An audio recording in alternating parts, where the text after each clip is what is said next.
বহু বাবা মা বা বহু দম্পতি সন্তান জন্ম দেওয়ার পরেও বাঁচিয়ে রাখতে পারে না, টিকে রাখতে পারে না। কেন? জন্ম দেওয়া পর্যন্ত তো তাদের পরিশ্রম কম নাই, হসপিটাল পর্যন্ত মাসের পর মাস, দিনের পর দিন তো আছে। কিন্তু সন্তানটার জন্য এত স্বপ্ন, সন্তানকে কেন রাখতে পারলেন না? দয়া। ফাবি আইয়ি আলা রাব্বিকুমা তুকাযিবান। কোন দয়াটাকে, এই দয়াকে অস্বীকার করার সুযোগ আছে? এরপরে আমার জীবনের অস্তিত্ব যদি চিন্তা করি, আমার জীবনের এই দেহ কাঠামোটা, কোন ডাক্তার, কোন মেডিকেল সায়েন্স এরকম একজন মানুষ তৈরি করতে পারবে? অনেকে হয়তো উদাহরণ দিবেন, এখন অনেক তৈরি হয় সায়েন্সের মাধ্যমে রোবট। ওটাকে তো মানুষ বলে না, রোবট বলে। যেহেতু নাম মানুষ দিতে পারে নাই, এটাই প্রমাণ করে মানুষ বানাতে পারে নাই। মানে অন্য কোনো বিশেষত্ব বৈশিষ্ট্যের দিকে যাওয়ার দরকারই নেই। সায়েন্টিস্ট যেটা তৈরি করেছে সেটার নাম কি এখন পর্যন্ত মানুষ দিতে পেরেছে? পারে নাই। কারণ মানুষ আর রোবট দুইটার মধ্যে কোটি কোটি পার্থক্য আছে। শত আর হাজার নয়, কোটি কোটি। অনেক সীমাবদ্ধতা আছে যেটা মানুষের মধ্যে নাই, অনেক পার্থক্য আছে যেটা মানুষের মধ্যে নাই। তো যেটা তৈরি করেছে সেটার নাম কি এখন পর্যন্ত মানুষ দিতে পেরেছে? পারে নাই। কারণ মানুষ আর রোবট দুইটার মধ্যে কোটি কোটি পার্থক্য আছে। শত আর হাজার নয়, কোটি কোটি। অনেক সীমাবদ্ধতা আছে যেটা মানুষের মধ্যে নাই, অনেক পার্থক্য আছে যেটা মানুষের মধ্যে নাই। তাহলে আমাকে মানুষের মতো তৈরি করেছেন, এটা একটা নেয়ামত।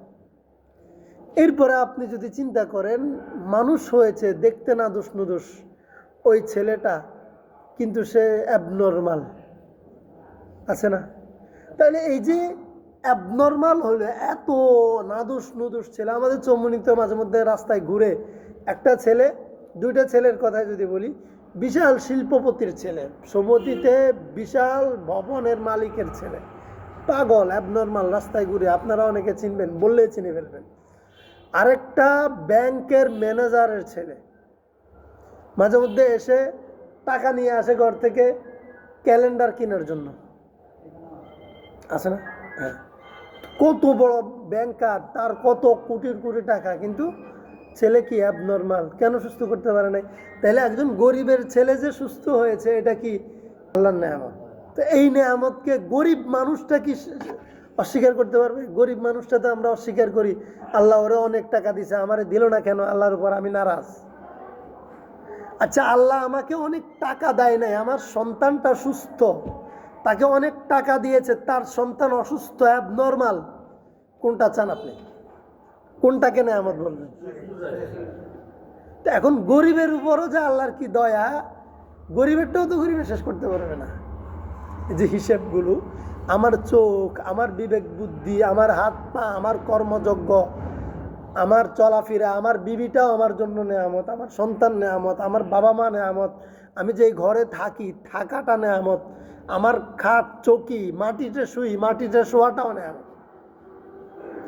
হয়তো যেই গরিবটা আজকে মাটিতে শুইতে হয়, সেই গরিবটা জানে না, সে যদি তার ভিতরে সৃষ্টিগত এমন কিছু আছে, বৈশিষ্ট্যগত, অথবা তার কর্মের কারণে তার জন্য এমন কিছু বরাদ্দ আছে, সে যদি আজকে অট্টালিকায় ঘুমাতে যায়, তার জীবনটা অশান্ত হয়ে যাবে।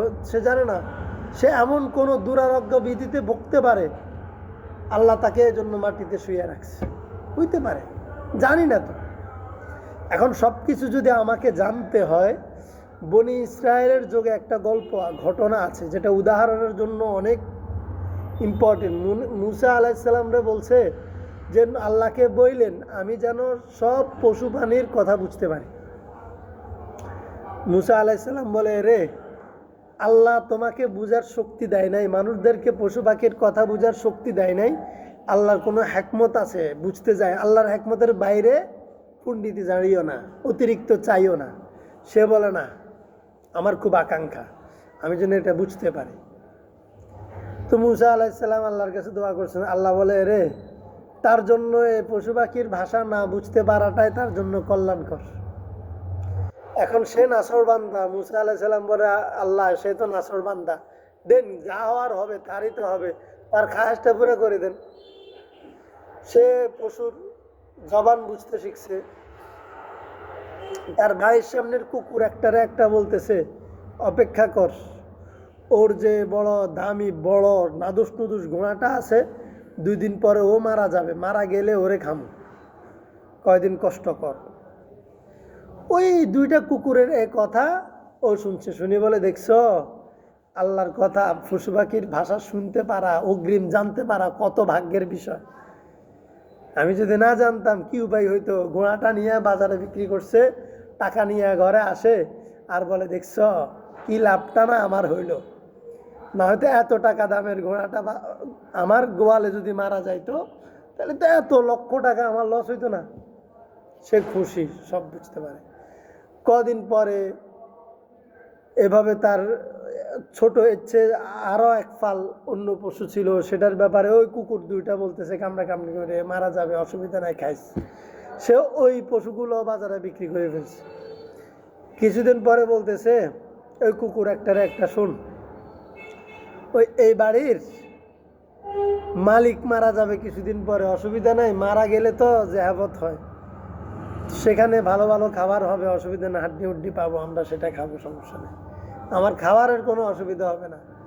এখন সে টেনশনে পড়ে গেছে, হায় রে, গোড়া মরে যাবে শুনছি, তো ভাগ্য ভালো ছিল, অন্য সমস্যা হবে শুনছি, ভাগ্য ভালো ছিল, এটা কাটিয়ে উঠলাম, এখন আমি মারা যাব, আমারে কোথায় বিক্রি করব, রিকভারি করার সুযোগ আছে? দৌড়ে গেছে মুসা আলাইসাল্লামের কাছে। মুসা আলাইসাল্লাম কয়, বিপদে পড়ছি। কি বিপদ?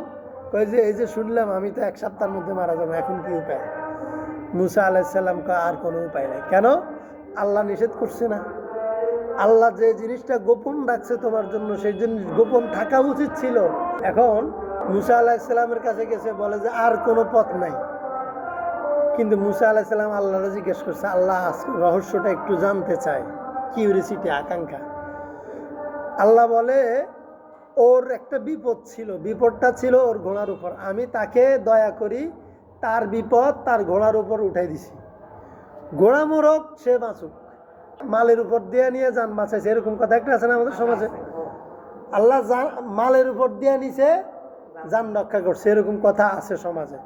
এগুলো এমনি এমনি আসে না, কথাগুলোর হিকমত আছে।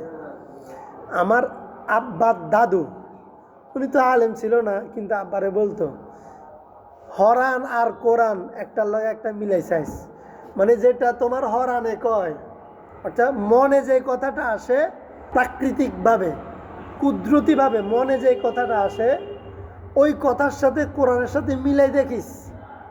আমি তো কোরআন টোরান জানি না, কিন্তু হরান আর কোরআন মিলাইস কেন?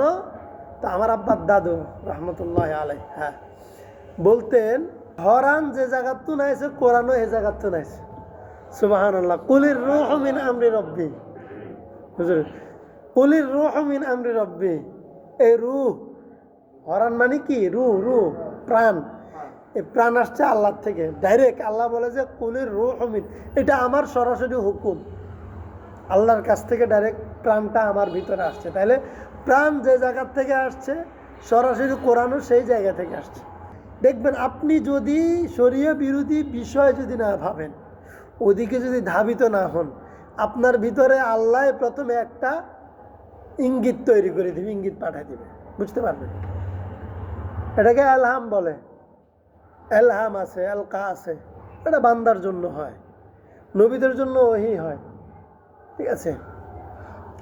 তো যাই হোক, তো কোরআন আর পরাণ 2টা মিলাই নিলে আপনার জীবন দেখবেন যে সহজ, অনেক মৌলিক কথা পেয়ে যাবেন। তো মুরব্বীদের কথা, ওই লোকটার ঘটনা এটাই ঘটছে যে আল্লাহ বলে যে আমি তার মালের উপর দিয়ে দিলাম, তার ঘোড়াটা মারা যাইতো, সে বেঁচে যাইতো, কিন্তু সে যখন চালাকি করে এই ঘোড়াটা বাজারে বিক্রি করে দিল, ওই ঘোড়াটা আরেকজনের বাড়িতে মারা গেল, বা মারা গেলে এর তো ক্ষতি হইল না, বিপদ তো এর উপর ছিল। তার দ্বিতীয় জায়গায় আল্লাহ তাআলা সম্পদ নষ্ট করার, সম্পদের উপর দিয়ে দেওয়ার একটা প্ল্যান করছে। সে ওই সম্পদটাও সে সিস্টেম করে ফেলছে, সে বাঁচাই ফেলছে। এখন তার অপশন নাই, আর অপশন আছে তার উপর দিয়ে না দেয়ার, বিপদ তো তার উপরে আসবে, আর অপশন আছে, অপশন তো সরাই ফেলছে সে। এই জন্য হিকমত যেটা আল্লাহ রাখছে ওইটা আল্লাহর জন্য রেখে দেয়া ভালো। ফাবিআইয়ি আলাই রাব্বিকুমা তুকাযিবান, আল্লাহর কোন নিয়ামতটাকে অস্বীকার করবে। এবং নিয়ামতের মধ্যে সবচেয়ে বড় নিয়ামত, আমার জীবনের চেয়ে বড় নিয়ামত হচ্ছে কোরআন। কোরআন আমার জন্য এত বড় নিয়ামত। আলী মিয়া নদভী রহমতুল্লাহ আলাই, ভারতবর্ষের অনেক বড় আলেম, তিনি বলেন আমার উপর আল্লাহ তাআলার ইহসান, কোনো না কোনোভাবে আমি কোরআন তেলাওয়াত করতে পারি। এরপরে বলেন আল্লাহ তাআলার আমার উপর ইহসান, কোনো না কোনোভাবে কোরআনটা আমি অর্থ বুঝতে পারি। সুবহানাল্লাহ, এটা আমার উপর আল্লাহর অনেক বড় ইহসান আর দয়া। ফাবিআইয়ি আলাই রাব্বিকুমা তুকাযিবান, এটা আল্লাহর দয়া। এই দয়া কি অস্বীকার করতে পারবো আমি? এখন আল্লাহ তাআলার একটা দয়া হচ্ছে আল্লাহ আমাকে কোরআন দিয়েছেন। সুবহানাল্লাহ। আর আল্লাহ রাসূল সাল্লাল্লাহু আলাইহি সাল্লাম বলেন আল কোরআনু আহাব্বু ইলাল্লাহ, আল্লাহর কাছে সবচেয়ে মুহাব্বতের, ভালোবাসার প্রিয় বস্তু হচ্ছে মিনাস সামাওয়াতি ওয়াল আরদ, আসমান এবং জমিনে যা কিছু আছে, আরশে আজিম সহ। আল্লাহর কাছে আরশ, কুরসি, লৌহে কলমের চেয়েও দামি এবং মুহাব্বতের বস্তু হচ্ছে কোরআন। তাহলে আল্লাহ আমাকে আল্লাহর সবচেয়ে প্রিয় জিনিসটাই তো দিলেন, এটা দয়া না? এখন কোন মাসে দিলেন, কোন সময়ে দিলেন? এটা সূরাতুল বাকারার 185 নম্বর আয়াতে আল্লাহ বলেন শাহরু রমাদান, রমাদান মাস, আল্লাযী উনজিলা ফীহিল কুরআন, যেই মাসে আল্লাহ কোরআন নাযিল করছেন। কোন মাসে? রমজান মাস।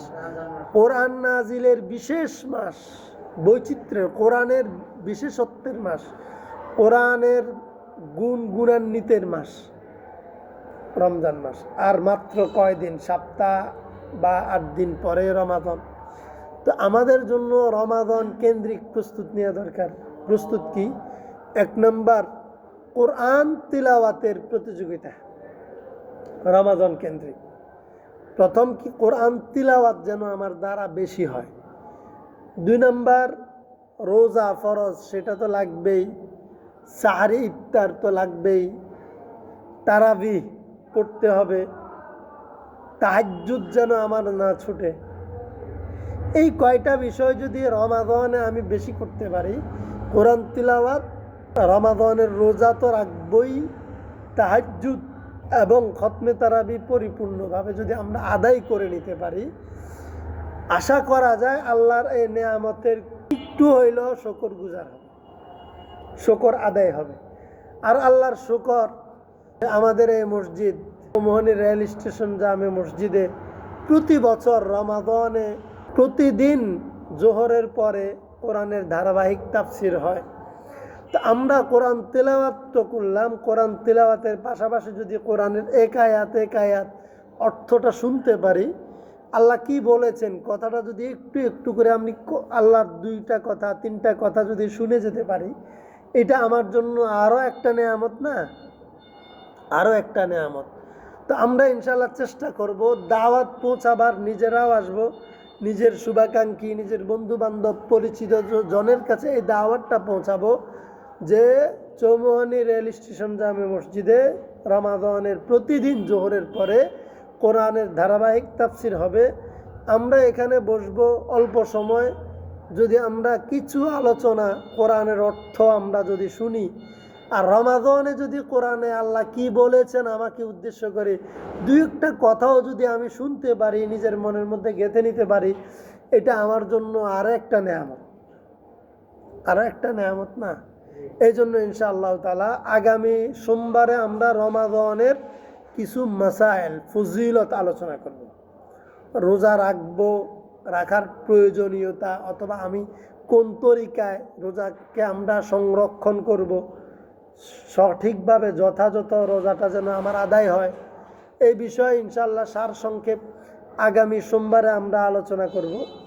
এরপরে তো মঙ্গল বুধবার হতে পারে তারাবি হলে তারাবির পরের দিন থেকে ইনশাআল্লাহ আমাদের এখানে জোহরে আলোচনা হবে। সূরাতু ইউনুস থেকে ধারাবাহিক আলোচনা ইনশাআল্লাহ শুনবো। সূরা ইউনুস অনেক মজার সূরা, অনেক মজার সূরা। আমরা ইউনুস আলাইহিস সালামের ঘটনা জানি। ইউনুস আলাইহিস সালাম মাছের পেটে ছিলেন, তাই না? সূরা ইউনুস অনেক গুরুত্বপূর্ণ সুন্দর সূরা। সূরা ইউনুসের পরে সূরা ইউসুফ, এগুলো খুবই তাৎপর্যপূর্ণ সূরা। ইনশাআল্লাহ তাআলা আমরা চেষ্টা করব অল্প অল্প করে নিজেকে রমাদানের জন্য প্রস্তুত করতে, রমাদানের ইবাদতের জন্য প্রস্তুত করব নিজেকে মানসিকভাবে, শারীরিকভাবে, আত্মিকভাবে। ইনশাআল্লাহ তাআলা আল্লাহ আমাদের এই বৈঠককে কবুল করুন, এর সংক্ষিপ্ত এই আলোচনাটা আল্লাহ কবুল করুন। সূরাতুর রহমানের মধ্যে আল্লাহ যেরকম আমাদেরকে নেয়ামতের কথা বলেছেন, কোরআনের মতো নেয়ামত আমাদেরকে দিয়েছেন বলেছেন, এবং সূরা রহমানের মধ্যে আল্লাহ গুরুত্বপূর্ণ একটা কথা বলেছেন, সেটা হচ্ছে যে আর রহমান আল্লামাল কোরআন খালাকাল ইনসান। আমরা আমার সন্তানকে মানুষ বানানোর জন্য হুজুরের কাছে যাই, বলি হুজুর ওলাগা মানুষ হয় না, একটু দোয়া করিয়েন, বলি না? তো মানুষ হইতে হইলে কিভাবে হইতে হয় আল্লাহ এই সূরার মধ্যে বলেছেন যে কোরআনের সংস্পর্শে গেলে মানুষ হওয়া যায়। যদি নিজে মানুষ হইতে হয় কোরআন সংস্পর্শে আসেন, যদি নিজের সন্তানকে মানুষ বানাইতে হয় কোরআনের সংস্পর্শে পাঠান, নিজের ভাই, নিজের আত্মীয় স্বজন, বন্ধু বান্ধবকে যদি মানুষের মতো মানুষ বানাইতে হয় কোরআনের সংস্পর্শে, কোরআনের সোহবতে পাঠাইতে হবে। যদি সেখানে ব্যর্থ হয় আল্লাহ বলে উলাইকা কাল আনআমি বাল হুম আদাল্লু। দুনিয়াতে তো বহু চতুষ্পদ জন্তু আছে, গরু ছাগল আছে, কুত্তে শুকর আছে, কিন্তু যেই মানুষটা মানুষ হিসাবে বানানোর পরেও, হাত পা বিবেক বুদ্ধি দেওয়ার পরেও কোরআনের সংস্পর্শে যাবে না, কোরআনের সোহবত নিবে না, কোরআন গ্রহণ করবে না, কোরআনের রঙে রঙিন হবে না, কোরআনের বৈশিষ্ট্য নিজের মধ্যে নিবে না, শুনেও শুনবে না, দেখেও দেখবে না, বুঝেও বুঝতে চাইবে না, সেই মানুষটাকে আল্লাহ বলে আমি মানুষ বলতে রাজি নই, সে চতুষ্পদ জানোয়ার এটা বলতেও রাজি নই। আমরা তো একজনকে একজনে বলি কুকুর, শুকর। আল্লাহ বলে না, যেই লোকটাকে আমি মানুষের আকৃতি দেওয়ার পরেও, এত সুন্দর বৈশিষ্ট্য দেওয়ার পরেও সে কোরআন গ্রহণ করেনি, কোরআনের বৈশিষ্ট্যে সে আসেনি, তাকে আমি শুকর কুকুর বলতে রাজি নই। আমি ঘোষণা করলাম বাল হুম আদাল্লু, এই লোকটা শুকর এবং কুকুরের চেয়েও নিকৃষ্ট। নাউজুবিল্লাহ। এই জন্য এটা আমার কথা নয়, আপনাদের কথা নয়, আমাদের আলেমদের কথা নয়, নবীরও কথা নয়, আল্লাহর কথা। তাহলে এই জন্য দেখবেন এখন আমাদের জন্য 2 দিন পরে আরও একটা আমাদের দেশে হবে ভোট, ইলেকশন। দেখবেন মানুষের আচরণ, কিছু মানুষ জীবনকে বাঁচাবার জন্য ঘরে ছুটবে, কিছু মানুষ জীবন নেয়ার জন্য কত মারামারি কাটাকাটিতে লিপ্ত হয়ে যাবে। তো এদেরকে আল্লাহ তাআলা কিসের জন্য মারামারি করছে, এটা তো ইম্পর্টেন্ট। আমরা দোয়া করি আমাদের দেশের জন্য কল্যাণের ফয়সালা হোক, আমরা দোয়া করি আল্লাহ তাআলা দেশের জন্য ঈমানের, ইসলামের দ্বার উন্মুক্ত করুক এই দেশে। এই নির্বাচনের মাধ্যমে, এই নির্বাচনের প্রার্থীদের বিজয়ের মাধ্যমে আল্লাহ যেন সেই সকল প্রার্থীদেরকে বিজয়ী করেন যাদের বিজয়ী হওয়ার মাধ্যমে, যাদের ক্ষমতা গ্রহণের মাধ্যমে এই দেশে ইসলামের, কোরআনের সম্ভাবনার, বিজয়ের সম্ভাবনার দুয়ার খুলবে। মুসলমানদের ঈমান, আমল, দাওয়াতের ব্যাপক প্রচলনের এবং পরিবেশ তৈরির সুযোগ হবে, এবং ইসলাম বিজয়ের স্বপ্ন দেখা সম্ভব হবে যেই প্রার্থীগুলো ক্ষমতায় গেলে, যে প্রার্থীগুলোর হাতে ক্ষমতা আসলে। আমরা দোয়া করি আল্লাহ, দল আমরা চিনি না, ব্যক্তিও চিনি না, আপনি সবাইকে চিনেন, এমন প্রার্থীকে বিজয়ী করে দেন যে প্রার্থী ক্ষমতায় আসলে মানবতা মুক্তি পাবে, মানবাধিকার প্রতিষ্ঠা হবে, ইসলামের যেটা ইনসাফ, সেই ইনসাফটা প্রতিষ্ঠা হবে, এবং ইসলামের চূড়ান্ত বিজয়ের পথ সুগম হবে, উন্মুক্ত হবে, এবং দাওয়াত ইলাল্লাহের পথ সহজ হবে। মুসলমানদের মধ্যে সৌহার্দ্যের আচরণ, সম্পর্ক বৃদ্ধি পাবে। ওই রকম একটা পরিবেশ যেন আল্লাহ এই নির্বাচনের মাধ্যমে এই দেশে তৈরি করে দেন। আমরা আল্লাহর কাছে এই দোয়াটাই করি। দোয়া করতে তো সমস্যা নাই, যদি দোয়া করতে থাকি আল্লাহ একদিন আমাদেরকে সফল করবেনই ইনশাআল্লাহ। আল্লাহর কাছে কোনো নৈরাশ্যতার সুযোগ নেই, আল্লাহ আমাদেরকে কামিয়াব করবেন।